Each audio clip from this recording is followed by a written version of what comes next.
नमस्कार साथियों, स्वागत है आपका CUET की इस नई श्रृंखला में। आज के इस एपिसोड में हम इतिहास विषय के अंतर्गत जानेंगे 1857 की क्रांति के बारे में। साथ ही हम जानेंगे इस क्रांति के विभिन्न पहलुओं के बारे में जिन्होंने भारतीय स्वतंत्रता संग्राम के लिए बिगुल फूंका। तो चलिए इस एपिसोड की शुरुआत करते हैं। क्या आपको पता है कि दिल्ली से करीब 80 किलोमीटर दूर मेरठ में अंग्रेजों के खिलाफ पहली जंग कब लड़ी गई थी और इस जंग को क्या नाम दिया गया था? अगर नहीं तो दरअसल यह लड़ाई थी 1857 की, जिसे भारतीय स्वतंत्रता का प्रथम आंदोलन कहा जाता है। इस लड़ाई ने पूरे देश में अंग्रेजी हुकूमत के खिलाफ विद्रोह की बिगुल बजा दी थी और कमोबेश पूरे देश की जनता इस प्रथम स्वतंत्रता संग्राम में शामिल हुई थी। 1857 का स्वतंत्रता संग्राम भारतीय इतिहास का ऐसा अध्याय है जिसने ब्रिटिश शासन के खिलाफ भारतीयों की आवाज को एकजुट किया था। इसे भारत का प्रथम स्वतंत्रता संग्राम की संज्ञा दी गई।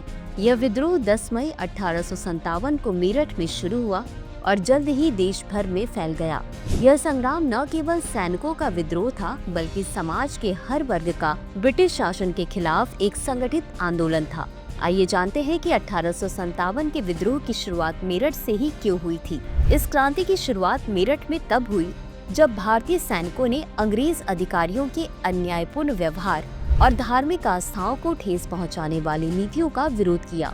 इस विद्रोह का प्रमुख कारण अंग्रेजों द्वारा नई राइफलों के कारतूसों में गाय और सुअर की चर्बी का इस्तेमाल था, जिसने हिंदू और मुस्लिम सैनिकों की भावनाओं को आहत किया। सैनिकों ने इन कारतूसों का इस्तेमाल करने से मना कर दिया, जिसके चलते उन्हें सख्त सजा दी गई। 9 मई को मेरठ में 85 सैनिकों को जेल भेज दिया गया, लेकिन अगले ही दिन 10 मई को सैनिकों ने विद्रोह कर दिया। यह विद्रोह यही ठहरा नहीं, बल्कि आगे की ओर रुख किया और अब यह दिल्ली पर धावा बोल दिया और दिल्ली पर कब्जा कर लिया। मुगल सम्राट बहादुर शाह जफर को भारतीयों का नेता घोषित कर दिया गया। यह घटना अंग्रेजों को झकझोर कर रख दी, क्योंकि तत्कालीन दिल्ली उस समय सत्ता का प्रतीक थी। सिपाहियों ने अंग्रेज अधिकारियों को मार गिराया और सरकारी दफ्तरों पर कब्जा कर लिया। दिल्ली पर नियंत्रण ने इस आंदोलन को पूरे देश में फैलाने का काम किया। इसके उपरांत क्रांति का उग्र रूप उत्तर भारत, पश्चिमी भारत और मध्य भारत के कई हिस्सों में फैल गई, जहां कानपुर में नाना साहब ने इस विद्रोह का नेतृत्व किया और खुद को पेशवा घोषित किया। झांसी की रानी लक्ष्मीबाई ने वीरता के साथ अंग्रेजों का सामना किया और अपनी अंतिम सांस तक लड़ाई लड़ी, और बिहार में कुंवर सिंह ने अंग्रेजों को हराने में महत्वपूर्ण भूमिका निभाई। तो वहीं लखनऊ में बेगम हजरत महल ने अवध के लोगों को संगठित कर अंग्रेजों के खिलाफ मोर्चा संभाला। आइए जानते हैं इस विद्रोह के राजनीतिक और सामाजिक कारण क्या थे। दरअसल इस संग्राम के कई कारण थे। अंग्रेजों की हड़प नीति ने भारतीय रियासतों को कमजोर कर दिया था। राजाओं और जमींदारों की संपत्ति छीन ली गई। भारतीय सैनिकों के साथ भेदभाव किया जा रहा था। उन्हें अंग्रेज सैनिकों की तुलना में कम वेतन और सुविधाएं दी जा रही थी।